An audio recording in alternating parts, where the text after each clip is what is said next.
Good evening and shalom. We give honor to God and to our pastor, the Reverend Dr. F. James Clark, and we certainly hope that all of you are doing well on this day. It's been a year since we've had in-person services, but God has richly blessed us to remain effective in ministry during this season.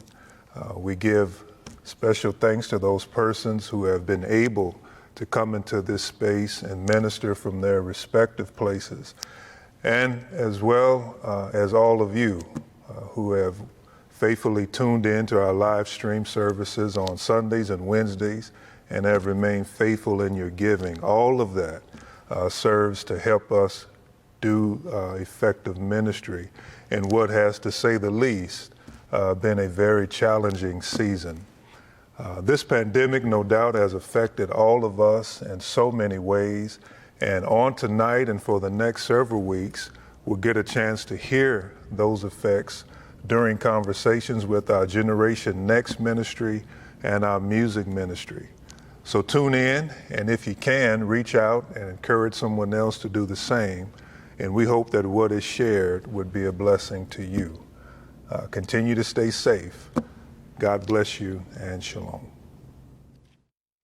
Hello and welcome, Shalom family. My name is Taisha Gibson, and today me and our panelists will be voicing our concerns regarding mental health during the pandemic.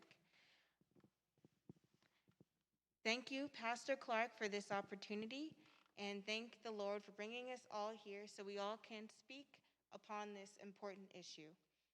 Like I said, my name is Tai Shay. I go to Randolph College, and I love to write, and I love theater. Now, if we can all go around and introduce ourselves and our schooling and what we like to do, so we can start us off.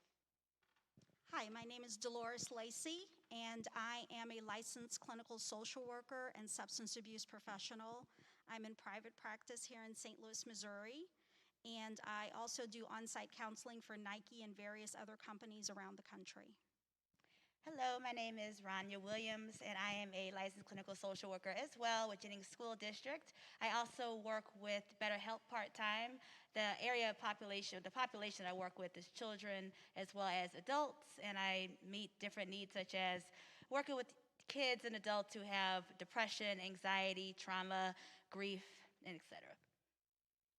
Hello, my name is Jessica Cutts. I'm actually an aspiring psychologist, but I am a high school senior, and I like to run and I like to keep up with my homework, actually. Hello, my name is India Summers. I'm in the 10th grade. I go to STEM Academy at MSB. I like to play volleyball. I like to hang out with my friends.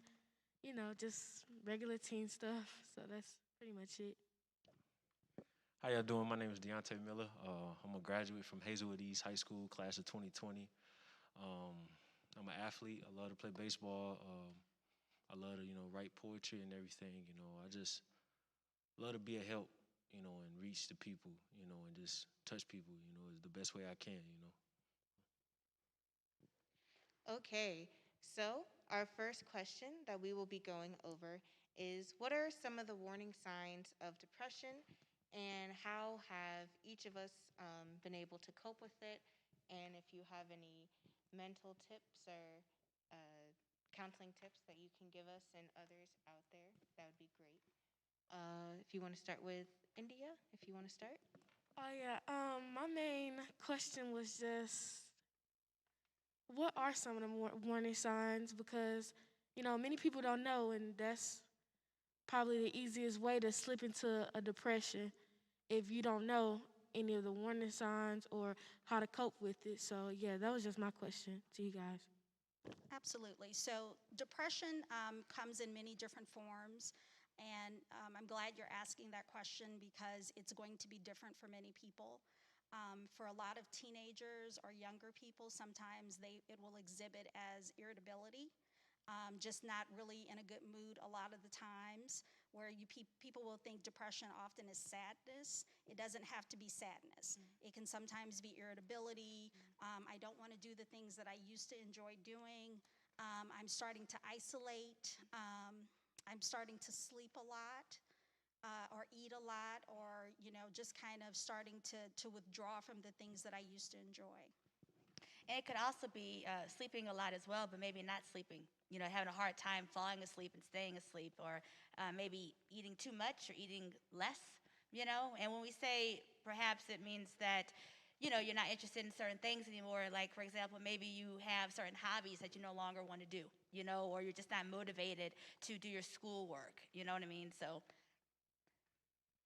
Okay, yes. And then my other question was, what advice can we give to our friends, or if we're even in that position to where we feel like we have to, intervene and ask our friends, are they okay? What are they going through? How do we not only just listen, but give them a response back if it's needed? Well, I think listening is the biggest thing. Everybody wants to be heard. I also think that when people are going through things, they want to be validated. And what I mean by that is they don't want, if they're pouring out, oh, I'm not having a great day, this is wrong, this is wrong. A lot of people just want to be heard, and also not be told how to feel. Like, that's probably the worst thing you can do, is tell someone when they're going through something, don't feel like that, because, you can't really change someone's emotions. It's kind of like telling someone, don't get hungry, don't get tired. People feel how they feel. So I think, listening, but also validating that whatever they're going through is hard, because that's how you really can tell, you can really listen to someone, is by validating, how they're doing, and how they're feeling. So I think that's one of the biggest things. I also think sometimes when people are going through stuff, I think it's so easy to focus on the negative, and we often forget about the things that are going well in our lives, so maybe even help them to look at, what they hope for in the future, what's going well, could also kind of shift their focus. Absolutely. One of the biggest things that, I'm glad we're talking about mental health, because in our community, we typically shy away from this particular subject. Right. And so people don't want to be thought of as having a problem or not being right in the head. Those are the sort of things that you'll typically hear.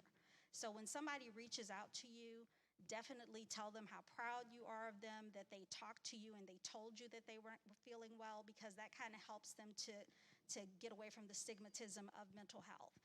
The reality is that when they come to you, encourage them to reach out to someone else. Encourage them to, talk to people, let their parents know, let their family know what's going on, because that is the worst thing you can do, and that's why mental health continues to breed, because we don't talk about it enough. So the fact that we're even having this discussion is going to help someone. Right. And then my last question, then I'll pass it off, was, do depression and anxiety like kind of go hand in hand, or do only some people experience it, or will it come later on with the depression? Like, yeah. It's something totally different. So depression and anxiety don't always go hand in hand. They're two different things. So depression, we've talked about. Anxiety is when a person is, feeling worrisome about something. They're worrying about things all the time. They're finding themselves not being able to relax. They have a million thoughts in their head at one time, and they're not able to focus in on one thing. Just in private practice, we're realizing that there are more people with anxiety than depression, and people are starting to understand anxiety a little bit more. But anxiety and depression are totally different. You can have one or the other, and sometimes you can have both. And sometimes with anxiety, it's a lot of spiraling. It's a lot of what if this happens, and what if this happens, and what if this happens. For example, even in, COVID right now, you all might have had some anxiety and didn't even realize you had it, and it's normal, right? Anxiety can serve to protect us as well, but it can also be very harmful towards us. So with COVID, I'm sure some of you might have worried, well, what if I catch this? Or what if a family member catches this? Or what if they catch this and someone passes away? So that is anxiety. And a lot of times it's usually worrying a lot about stuff out of our control, worrying a lot about the future. Okay, thank you. So, Jessica and Deontay, do you have any other questions or comments in regards to the question? I do. So, me personally, I don't like to self-diagnose myself, but sometimes I feel like I don't know how else to describe it, because the most common terms I know are anxiety and depression. Are you all able to give like an insider kind of differentiating between like diagnosed depression and anxiety and someone just kind of, saying they're just a little worried or, just not depressed? I'm really glad that you are trying to have more self-awareness. That's what you're describing. You're trying to be just more in tune with how you're feeling. So that's a good thing. That's the first step. In order to determine if you have depression or anxiety, it's really good to kind of reach out to a professional and let them kind of talk you through. What we're learning over the past year especially is that people are struggling to have good coping skills. COVID has really showed us that people don't know how to cope healthy. And so that probably is why it's a little bit confusing as to am I depressed or am I anxious and what's going on with me. And you may find it's neither. It's just a matter of you might need to go to sleep a little bit and sleep a little bit more, might be sleep deprivation. So it's just kind of, it's an opportunity for you to talk to someone to get a better understanding of what's actually going on with you. And a lot of it could just be situational, right? I mean, if you think about like what's happening in our world, not just with COVID, but all the injustice and everything else, I mean, how could you not feel a certain way about certain things? You know what I mean? So I think sometimes we're quick to say, oh, I must be clinically depressed, or I must have, an anxiety disorder. But then I think in actuality, there are a lot of things that happen in this world, in our life, that make us sad. Doesn't necessarily mean that you actually have depression. You just feel some kind of way. I think as long as you're alive, you're going to always feel some kind of way, have some kind of emotion to something, right? We're not going to always be happy. But I do agree, that if you're really concerned about it, definitely go, to a mental health provider and get evaluated. If you feel like it's severe, where it's affecting your functioning, like it's affecting how you operate in school. It affects perhaps, your eating, your sleeping, if you're constantly worrying all day and and having a hard time being present in the present moment, rather. And this is what it's like to talk to a mental health professional. We sit like this and just kind of bounce stuff back and forth because people oftentimes are afraid because they don't understand what it's going to be like. But this is exactly what it would be like. Deontay? I mean, I don't really have any questions. I mean, with everybody else asking, y'all answered, really everything that, if I wanted to ask, y'all answered. But I mean, a comment on it, just everything, like with, eating too much or, lack of sleep, or sleeping too much, In a moment, I went through that, and, I would have, like suicidal thoughts, wanting to just end my life and everything. And Can you speak up just a little bit? Oh, Raise your voice just a little bit so I can okay. hear you. I'm sorry. But like, I would have, suicidal thoughts, wanting to just end my life and everything. And, it was a lot to it, like losing my mother, to cancer, leukemia, and, losing my brother, to a gun, and everything. And every, other family member I've lost throughout my life. And just everything that I endured, like with situation with me with school, that kind of made me start lose lack of motivation. Like, what's the whole point of this?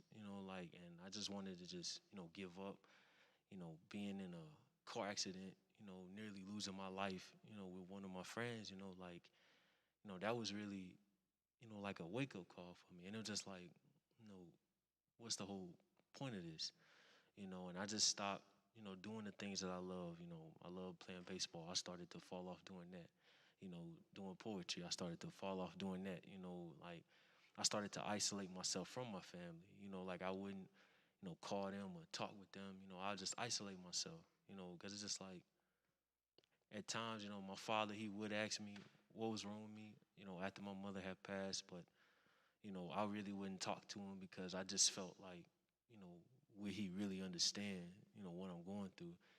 And I remember, I had called Minister Preston, my girlfriend. She had told me to, call him and everything. And I had told him, like, and he had put me through to a mental health professional here at the church. And she's, been helping me a lot, been making me think in ways that I never really thought, before, and, she's been helping me a lot. And, I really appreciate her, and it's just been a lot, and everything. So that's just all what I wanted to say. I appreciate you sharing. That is a lot. You've been through a lot recently. The one thing I will say is that I think as a society, and this is not putting a blame on anybody, but I think that we don't do a very good job preparing you guys from like 18 to 25 what it's going to be like. And I think that that's a part that we don't quite tell you that, it's a shock to the system. And it's a lot going on, and it's a lot of things to figure out and get together and move along to become this adult. And I think that, oftentimes there is a lot of depression, there is a lot of anxiety because is it going to be okay? We're worried about those things. And so this is the time that I will say to you, reach out because it won't always be this way. Everybody that you talk to will tell you during that time it was confusing, it was scary, there was depression, there was anxiety, but you figure it out. You do figure it out as time goes on. And so, when I talk to people, I tell them that if you're having thoughts of wanting to harm yourself, the reality is if you just hold on, as your pastor says, we are in 3 phases of life. We're either in a storm, on our way to a storm, or just got out of a storm. And so, when I first heard him say that, I thought to myself, oh, this is not good. But the reality is he's teaching you that if you just hold on, things come and they go. And so, it's a difficult time you're going through. I'm glad you're talking to someone because she is going to help you to understand. I'm so sorry for your losses. And and it's very hard to cope with compounded losses like that when it's always like one thing after another. It's like you feel like you can't even catch your breath, and then you might feel like this is going to last forever. Like you're kind of like in this hyper-vigilant state where you're just waiting for something else to happen, and that's not a healthy space either. But I think one thing, to remember is that nothing lasts forever.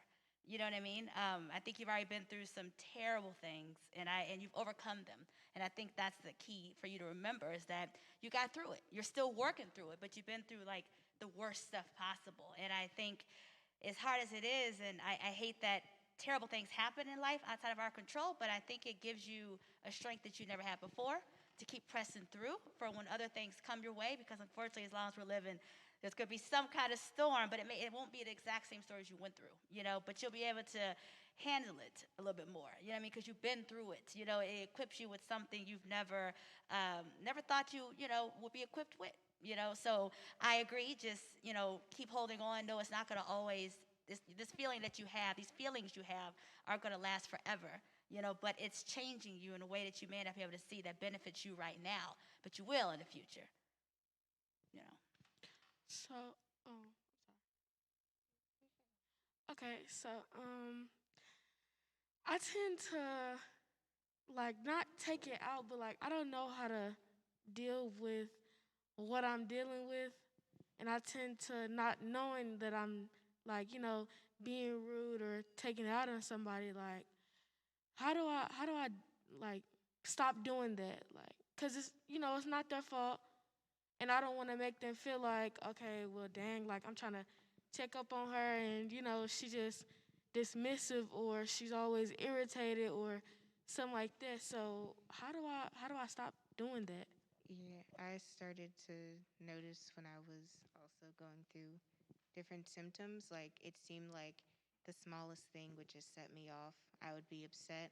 I wouldn't want to talk to anybody. And I'm kind of in the mood like I know some my parents want me to say like hi and good morning, but for me I'm like if I'm not in a good mood then it's not going to mean anything. So I would rather not put that whole energy onto you, but they still sometimes it comes off rude when I just want to like kind of cool down at times, but it seems like especially in this season that things started to irk me a bit more. Things are getting more frustrating, like even the littlest things, and it's like I'm done. I can't deal with you. I can't deal with anyone else, and it's a bit hard because that does affect the people around you. Sadly, sometimes it's a bit more, uh, it's a bit more noticeable. Sometimes it's not, but you could tell that it does affect the people around you. So if there's like something you can do to like balance it, or maybe, or whatever you would recommend? I think that during this time, we have all lost our coping skills. The things that we used to could do to kind of make us feel better, some of those things went away. And the first thing we needed to be doing is finding new ways to cope. And so you guys are probably, unfortunately, right where you're supposed to be, because this has been a very odd year and a very difficult time. And, you know, I would say reach out to talk to someone about what is the source of why that irritability is there, why that I'm not in a good mood is there, because we're going to have to create new coping skills. We will get some of our coping skills back, but the reality is you guys should also have some more coping skills that you've developed over this very traumatic time. So, one of my questions was, I know upon like, you know, talking with my parents about me going through different things and having episodes of just where I would be in a hole, like there was a time when I had like my worst kind of suicidal thoughts because they were just so strong, and going through it. And I know during this time I've been talking to my parents about like getting help, going to see a psychiatrist, and I also am getting therapy with my school counselor. And I'm thankful that my parents were very open about it, and we talked about it, and it was a really great conversation. But there was one person I was listening to that I heard, and they were talking about how they were expressing these feelings like, hey, I'm depressed, I'm feeling some certain kind of way, and the people around them would just be like, well, give it all to the Lord, and then that's it. And the person was still feeling a bit down about it. So I would like to know, like, can you please, like, break down the relationships between mental health and our faith, particularly in church, or I guess the Black church, because there are certain things like with mental health in different communities that people just don't talk about, or sometimes it comes off as like, oh, we don't want people to think like, oh, I need to go to a doctor. And that means that I don't believe in the Lord enough. Which no, it means like the Lord has given us all these resources. We should use them, and those resources are here to help us, not deter us. And that doesn't mean that our faith is less than someone else. But I do understand that there are some attitudes towards that, getting mental health and that whole thing. So, what are your thoughts about that? So the first thing I will say is that, you know, all of us were made with purpose. Every single person sitting on this stage and looking at this was made for a reason, and God has given you an assignment. The thing to understand from a biblical perspective is that, you know, the enemy is trying to keep you from your assignment.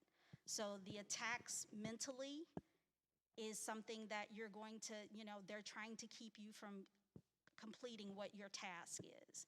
And so that could be a mental attack, that could be a physical attack, you know, to the body. It could be any of those things. That's from a biblical standpoint. The thing is you need to understand that it is important for you to reach out no matter what you're dealing with, whether it's suicidal thoughts, whether it's depression. We are all here to help one another. And so when you start feeling, and if you go to one person and they say, oh, you know, just give it to the Lord, go ask somebody else. I want you to ask at least 3 people. Now, I do want you to pray. I do want you to ask God to relieve you of the pain, but the reality is we all have something we're fighting. Every single person is fighting something. And I know you guys will look around sometimes and say, that person looks like they have it all together. Do not be fooled. They are fighting something, you just don't know the name of it. And so it's really important that you keep talking about what you're dealing with. If you don't get the answer that you feel that's going to relieve your pain, you go talk to somebody else. I don't care who it is, but keep talking, because that's the only way you're going to get your needs met. And when you start having suicidal thoughts, yeah, you pray and you ask God to remove that from you. If you continue to have thoughts, you reach out. I'm in trouble. The one thing the enemy does is he does not want you to reach out and say anything. He wants you to suffer in silence. Please don't do that, because there are people here to help you. And I think when people make statements and when they say statements such as give it to the Lord, I mean, everybody has their own interpretation of that. For some people, it might just be all they need is prayer. For other people, it might be that we pray and, like Ms. Lacey was saying, we also get help. Reach out and say, we get some kind of help, and I think it's okay. I think it takes a very strong person, to be vulnerable, and there's nothing wrong with that, So I think it's really up to you knowing what you need, regardless of what someone else is telling you to do. If I need to pray about this, you pray about it. If I need to get some help because this is bigger than me, it doesn't mean that you, in my opinion, that you trust God any less because you are getting help.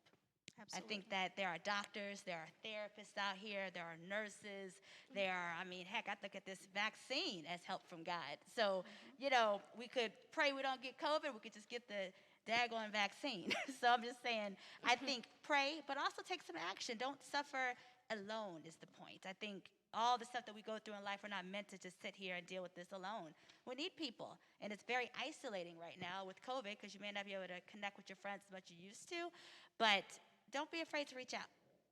Yeah, and a little bit more for what she was saying, like, it's like I'm scared for myself because I feel like I'm slipping back into a place that I worked so hard to get out of.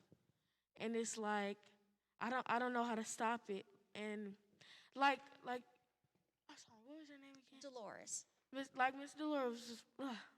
Dolores was saying, irritability. Like sometimes it comes off, like I said, as rude. And it could be to people like my mom, and I would never want my mom to feel like, well, dang, like, I'm just trying to check up on her, and it's just always something. But I feel like I'm going back into a place that I don't want to go back into again, and I don't know how to stop it. It feel like I'm just drowning in emotions, homework, all of that. And it's like, I was talking to Mr. Preston, and I was like, I'm doing this soap method thing, I'm trying to get closer to God, because at one point it felt like I was drifting away. So it's like, I'm trying to get closer to you. I'm praying. I'm doing everything, and it's like, do you even hear me? Sometimes, like, yeah. Yeah, I felt that way too. At times, going back to, what Tasha was saying, talking, my parents, like, I would talk with my dad, and like I said, at times, I really wouldn't feel like, he would understand, because he would, just tell me, like, pray about it, read your Bible. And at times, I would do that, but it's like I would still feel the same way I'm feeling, and it was just like, what else can I do, and like I say, talking with, Minister Preston, my sister, my girlfriend and everything, and then, getting help from, the mental health, it's like I said, I've been feeling a lot better, I've been feeling in better moods, I haven't been having them thoughts, but it was just like you say, talking to multiple people. If one person say this, go to somebody else. And I would do that, and I feel like that's where it's helped me a lot, and everything. Yeah, I feel like that's where, it helped me a lot, because it's just like throughout all of it, I would try to hide it. I would try to smile, like, this big smiley kid, always got a smile on his face, but I was hiding all what I was feeling on the inside, and it was just affecting me, year after year. I just wasn't getting no better, like I said, I would pray, I would, read my Bible, but it just wasn't working, like at times, like if I would get mad, about something like, situation with my job, me and my dad was on the phone with each other, and I got upset, and I left. I mean, it's late at night. I'm going for a drive, around the neighborhood, and it's like, like you saying, the enemy, he doesn't want us to reach our goal. He doesn't want us to fulfill our purpose. Suffer. Yeah, and it's just like at times I would feel like in that car when I'm driving, I would feel like he would, be trying to take control of me, and try to make me do something that's gonna affect me, but hurt the people around me as well. Like he try to get at me. I feel him all the time. He try to get in my head, and like I say, I know God, his power is unlike any, but Satan has a power that he would try to use like holding on to grudges. I would do that too. He would try to use that against me. He would try to make me turn on, the loved ones, the people I love, and like I say, talking with, the therapist, she made me realize that, and it was just like a eye opener for me. At times, like I would say, like, oh, I'm just gonna get over it. She asked me, what you mean by getting over it? When you say you getting over it, you just saying like, oh, I don't care about that. I ain't tripping off that no more. It don't bother me no more. Knowing deep down I still have a heart and it's gonna still affect me in the long run.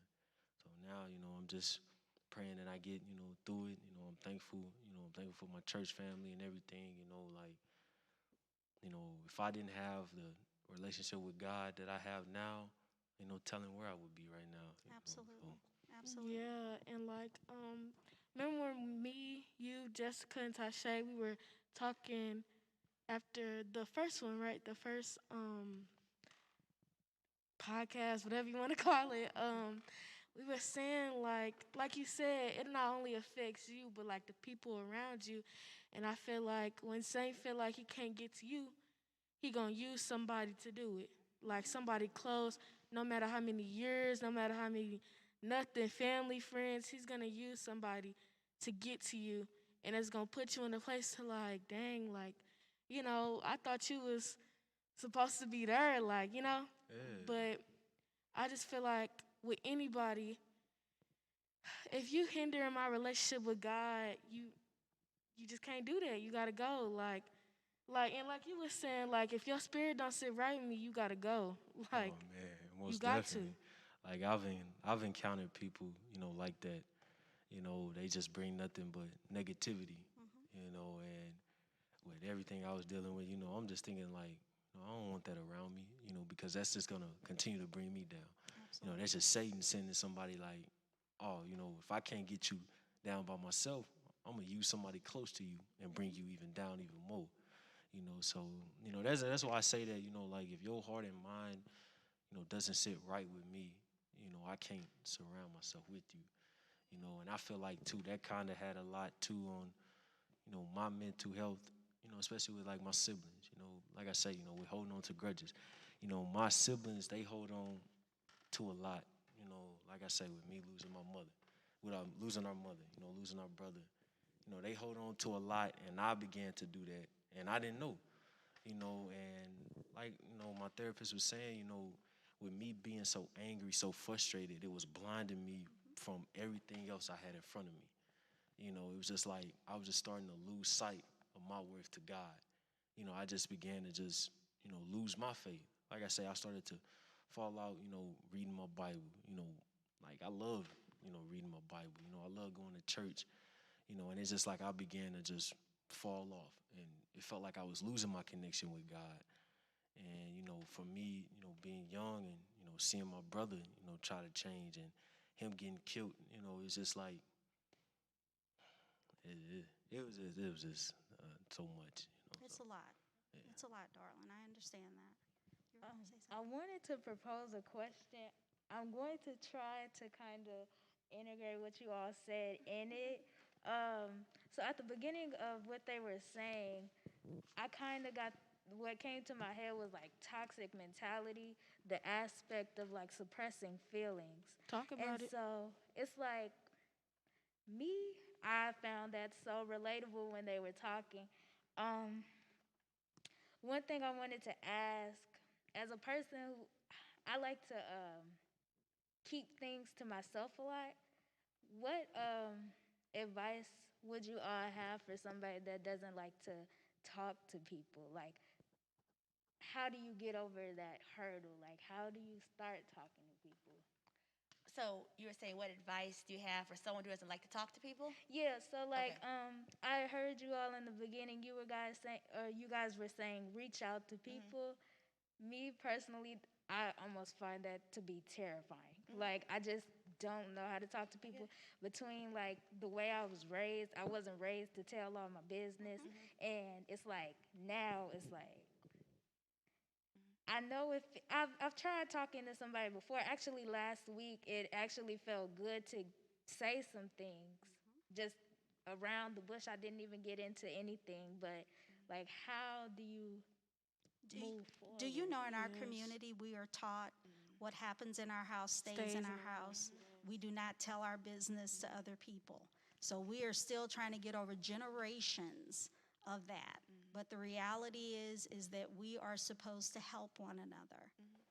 That's the goal. And so you got to find at least two people on this earth that you can talk to. And I would even say sometimes it's about finding safe people you could talk to. You know, not everybody is that safe person that actually listens, understands, or tries to understand and validates you, you know? So try to find not just anyone, but someone that you feel like will actually support me, give me some advice, you know, steer me in the right direction. You know what I mean? So who did you speak with? You said you spoke with someone recently and it felt so good. Who was that person for Oh, you? it was actually the panel. Like, I mean, I didn't get really into anything, but like just kind of talking, or at least around. Yeah. I don't talk at all. And talking just around the issues, it felt like weight lifted off my shoulders. Exactly. And why was that, you think? Like, what made it feel that way for you? It's probably because like I've been holding so much in. It's hard. Like, it just feels like after a while I just get, because it's become a routine for me to just not talk to people, and trying to step out of my comfort zone and starting to talk to people, it just became like, okay, this is scary, but you know, I'm feeling better. That's kind of how I was feeling. It's scary, but I'm feeling better. I can already feel myself getting better. But it probably also helped because people around you, you know, were able to talk about certain issues too and relate. Yeah, They could it relate was to you. relatable. So it felt safe because you're like, somebody gets it, you know? Yeah, on me. Right. Like, That's it's why I felt so safe. And you also Because- start to realize that, you know, you're not the only person feeling that way. I think that is the biggest thing. You're like, oh, other people feel the exact same way I feel. So let me talk more about what's going on. Yeah, like, man, like when I was, you know, like that first panel, when I was talking to y'all, like, it felt good because, like I say, you know, things that, you know, I might have experienced, you know, y'all dealt with, you know, stuff that we dealt with. Y'all probably went through the same stuff that we dealt with. You know, it's always good to find that person that you can relate to, you know, and everything. Like, that's why I say, you know, when I get up and present my poetry, you know, I try to hit them key points because it might be something I'm going through that the people in the crowd, they might have dealt with, and they can relate to what I'm saying. You know, so it's always good to find that person, you know, to talk with, you know, and everything, you know, to just, you know, like, you know, we can only hide so much, you know, like we can't hide it forever, you know, because it's like somebody trying to run away from their past, but it's knocking right back at their door years later. So with us hiding it, you know, it's going to come back, you know, to bite us and everything. But we just got to, you know, stare it in the eye and, you know, just get through it, you know, like, so that's all, you know, I'm thankful to, you know, that we were able to do this, you know, because it's helped me a lot too, you know, and everything, you know. And I just know that I'm not the only person that's dealt with problems. I know it's probably kids out here younger than me that's dealing with worse than me, but I can relate to them in ways, you know. Exactly. And you can relate even more because of what you've been through. Right. And you probably have friends that are also feeling like you, like, oh, I don't want to talk about this. Or you don't, you know, they may feel like they're a burden if they dump their stuff on you. But just like you all want somebody to talk to, I'm sure they do too. So I think the more we open up and we're vulnerable about our feelings, the more we build community and we heal, you know, with each other's help. Yeah, that's why I'm so glad me and my family found Shalom, because when I tell you I never thought I would miss an environment so much until it was taken. Like, I just miss the Shalom family. I miss because every time I walk in here, it just feels warm. Like, no matter what you're going through, like, it's always somebody to talk to. So that's why I was so glad that we found Shalom, because church before was like hypocritical in a way. So, Look like, a certain type of way, be a certain type of way, present yourself. See, I know what that is. I know what that is. And you all have each other now. You know what I mean? So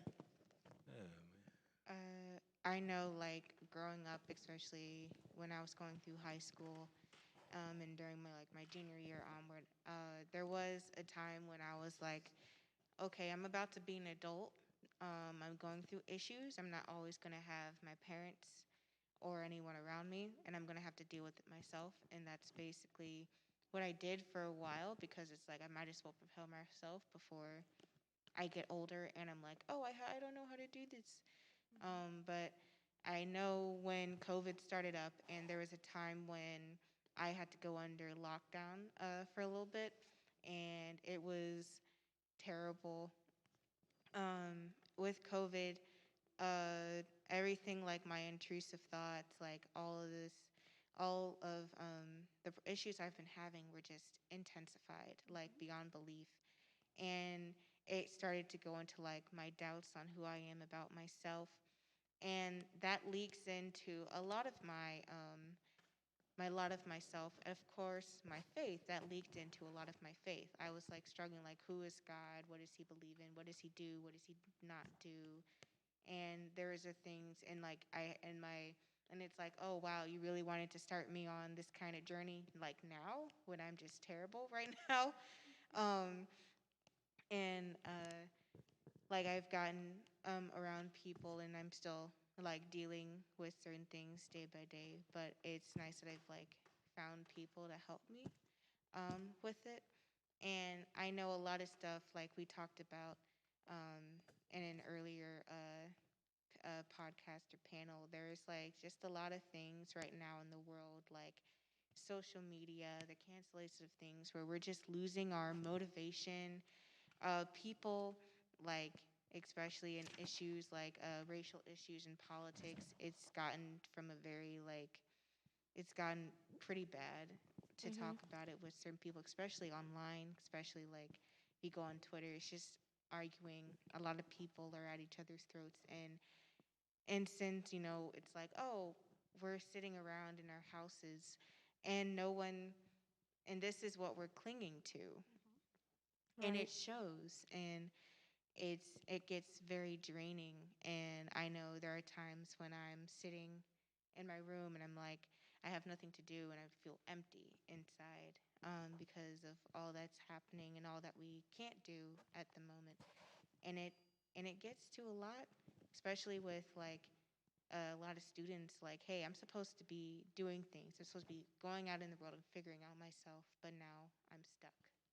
It's Yeah. like, what we doing kind of thing. Life has been put on hold, and that's very bad. And a lot of things, like in your head, especially when you're afraid of being alone by yourself, everything just starts to fester, basically. And Yeah. it's just a very tough season for mental people struggling with mental health. Yeah, like, just to, throw a little something else, like with the whole, with COVID beginning and everything, like you were saying, with us, life being on pause and, being isolated now, it's just like, man, like we supposed to be out here, doing stuff and everything. We can't do nothing. We can't be around our loved ones and everything. So it's like, man, like, what are we doing? And just seeing everything on social media, like hearing, oh, people getting robbed, people getting killed, just seeing how this COVID has changed people mentally is just crazy. Like it's kind of made me terrified to even step out my house sometimes. For real. Like I don't, trust. It's made me get to the point where I don't trust people now. Like just like watching my surroundings made me just nervous, and everything. I remember having a 16-year-old come in my office, and he said he was depressed. And I said, "Why are you depressed?" And he looked at me and he says, "Are you on social media?" And I said, "No, why?" He said, "You can pull up anything on social media. You can watch someone be murdered. You can watch someone be beat up." He said, "It is so depressing." And I said, this is why I need you guys to take a break from that stuff. I have people that are watching YouTube all day. You got to understand how it's affecting you mentally. If you sit and watch something, you're absorbing it. And so, yeah, it's going to mess with you. It's going to start to make you depressed. If you are sitting and watching other people's lives on Facebook, and of course, they're putting all the positive things about their Positive life on stuff. Facebook, and then you're comparing your life to their life. we've got to go back to the fact that we need to be living our own life. You guys have a square in this world, and your square is just as important as everybody else's square. And you should be out living your life and not sitting and watching other people's life on social media. Final thoughts? Final thoughts.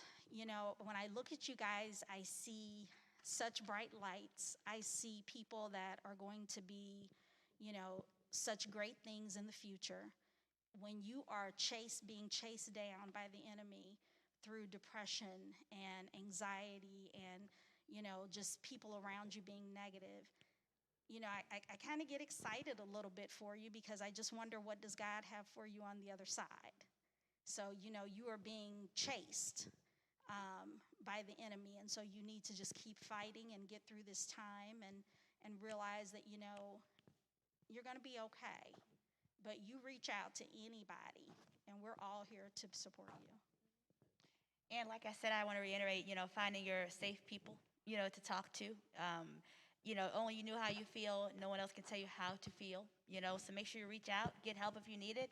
I think, just because you reach out doesn't mean you're weak, doesn't mean you can't handle life. It means that life is hard. Sometimes life will knock us down sometimes, and me and Miss Dolores are going through stuff too. You were sitting up here as mental health therapists, but we also have stuff that knocks us down. We just get back up and we use these tools that we're telling you on ourselves, and so just like Miss Dolores, I'm looking forward to seeing what God has for you with everything you're going through, but keep holding on, keep praying, keep reaching out, keep tap into some new coping skills, and everything is going to work out. And if you think about it, I know there's been a lot of pain in each and every one of your lives, but everything has worked out. You are really okay. You might be hurting, but you're okay.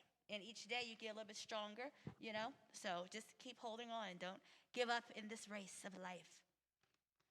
Well, thank you. That is all that we have for tonight. We would love to thank Pastor Clark and the Lord for giving us this opportunity with each other.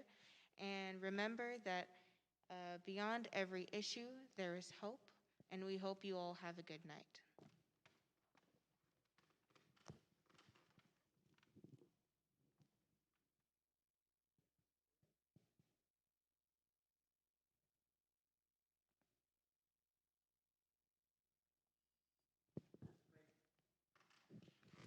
Impact.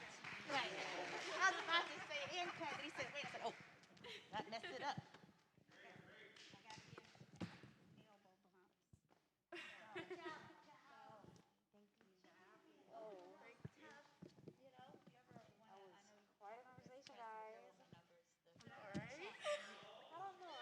Hi, I am Chairman Deacon Michael Patterson, and this is my wife, Diana Patterson. And we are so honored to share with you the importance of remaining faithful stewards to our church and staying connected, family, especially during this season of COVID pandemic. As you know, although our services are still limited to virtual worship, which has been a tremendous blessing, thank God, our tithe, offering, and sacrificial gifts are still essential for the upkeep and the furtherance of how we continue to do ministry. Therefore, we just want to encourage you not to grow weary in being good stewards over what God has placed in your hands. There are 4 ways to continue your giving: online through our website, text, mail it in, and you may certainly bring your gifts to the church office Monday through Thursday, 9 a.m. to 3 p.m. And lastly, continue to stay connected with our church family through your prayers and by virtually worshiping together. Sundays starting at 8 a.m. and on Wednesday nights at 7.